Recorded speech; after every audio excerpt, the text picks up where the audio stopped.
Selamat pagi sahabat Sabda Hidup yang terkasih dalam Kristus Tuhan. Jumpa lagi bersama saya, Frater Jimmy, dalam permenungan pagi ini, Kamis 4 Juni 2020, dalam Pekan Biasa yang ke-9. Permenungan kita pada pagi hari ini diambil dari Injil Markus bab 12 ayat 28 sampai ayat yang ke-34. Mari kita hening sejenak, kita mempersiapkan hati dan pikiran kita untuk mendengarkan dan merenungkan sabda Tuhan. Semoga Tuhan beserta kita sekarang dan selama-lamanya. Inilah Injil Tuhan kita Yesus Kristus menurut Santo Markus. Dimuliakanlah Tuhan. Pada suatu hari datanglah seorang ahli Taurat kepada Yesus dan bertanya, "Perintah manakah yang paling utama?"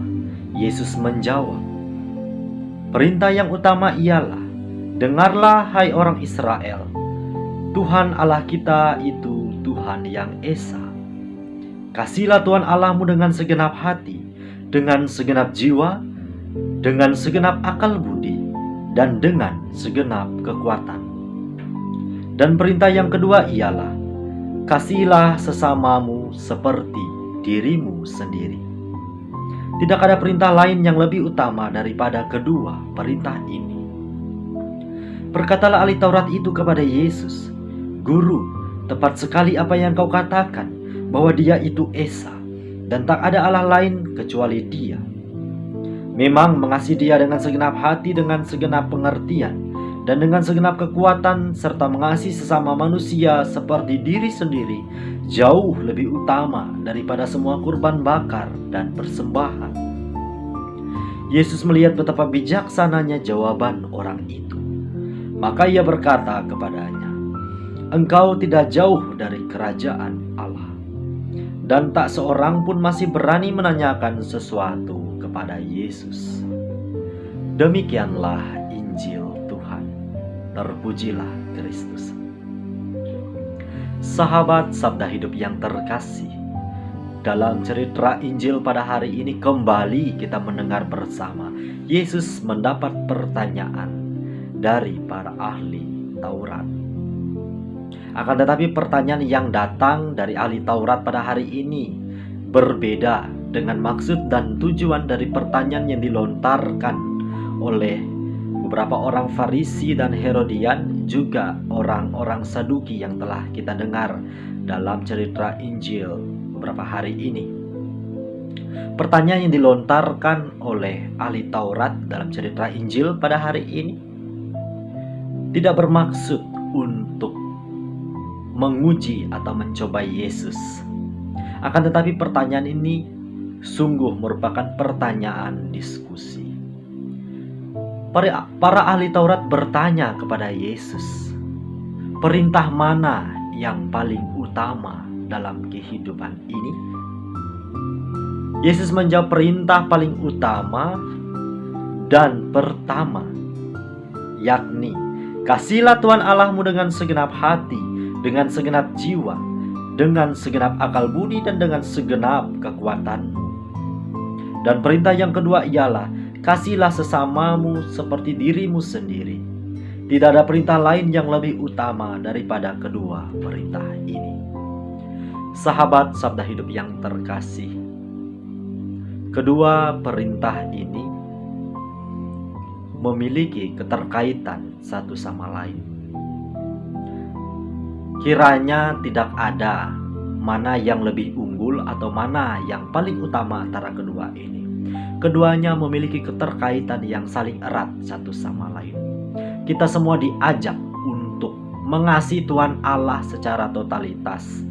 Demikian pun kita juga diajak untuk mengasihi sesama kita manusia sebagaimana diri kita sendiri.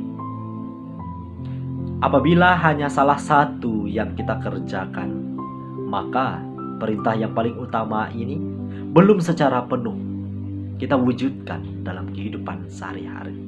Misalnya saya mengatakan, Tuhan, saya sangat mengasihi Engkau dengan segenap kekuatan, dengan segenap jiwa dan akal budiku.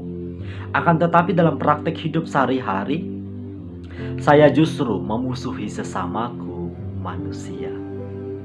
Nah, contoh sederhana ini menunjukkan bahwa perintah ini belum sungguh kita wujudkan secara total dalam kehidupan sehari-hari.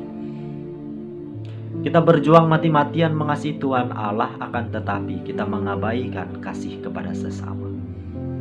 Mengapa kita harus mengasihi sesama?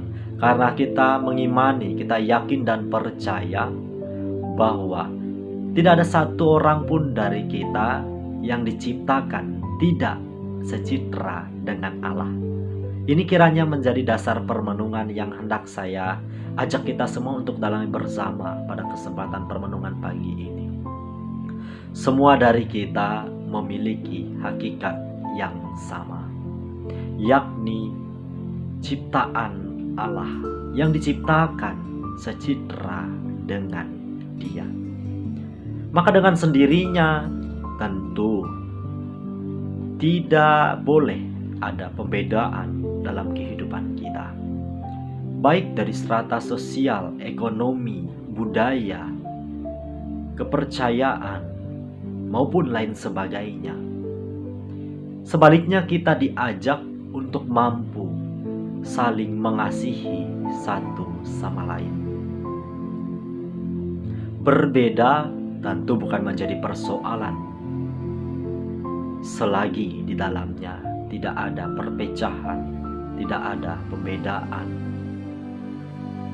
Akan tetapi kalau di dalamnya sudah dinodai dengan sikap intoleransi, maka kasih ini perlahan-lahan semakin memudar. Sahabat Sabda Hidup yang terkasih, di tengah pandemi COVID-19 saat ini yang tidak juga kunjung usai, banyak dari kita, khususnya saudara dan saudari kita di luar sana, yang kehilangan pekerjaan, yang kesulitan mencari nafkah, bahkan ibaratkan mencari sesuap nasi saja setengah mati. Maka berdasarkan ajaran pertama dan utama yang Yesus sampaikan dalam permenungan pagi ini, mari kita mengulurkan tangan kepada mereka. Kita berbagi kasih, baik secara materi maupun dalam bentuk doa. Kita bawa mereka dalam doa-doa kita. Puji Tuhan kalau kita bisa berbagi dari kekurangan. Itu menjadi berkat yang luar biasa. Melalui permenungan ini mari kita telisik batin kita. Kita lihat apakah kasih yang selama ini saya hidupi sudah tumbuh begitu subur dalam diri saya, dan apakah sudah menghasilkan buah yang melimpah. Ataukah sebaliknya, kasih ini dari hari ke hari semakin kering dan layu karena tidak pernah aku siram. Maka mari kita mulai memupuk kembali kasih dalam diri kita ini, agar hidup kita penuh dengan kedamaian. Mari kita tebarkan kasih yang telah kita terima secara cuma-cuma dari Tuhan Allah kepada siapa saja yang kita jumpai dalam kehidupan kita setiap hari. Maukah saya, Anda, dan kita semua menjadi penyalur kasih Tuhan Allah terhadap siapa saja yang kita jumpai dalam kehidupan kita setiap hari. Semoga buah-buah permenungan ini mampu membawa kita pada permenungan pribadi yang lebih mendalam, agar kehidupan iman kita dari hari ke hari kian mantap. Selamat beraktivitas, salam sehat. Kiranya kasih dan kebaikan Allah senantiasa menyertai hidup kita. Tuhan Yesus memberkati. Amin.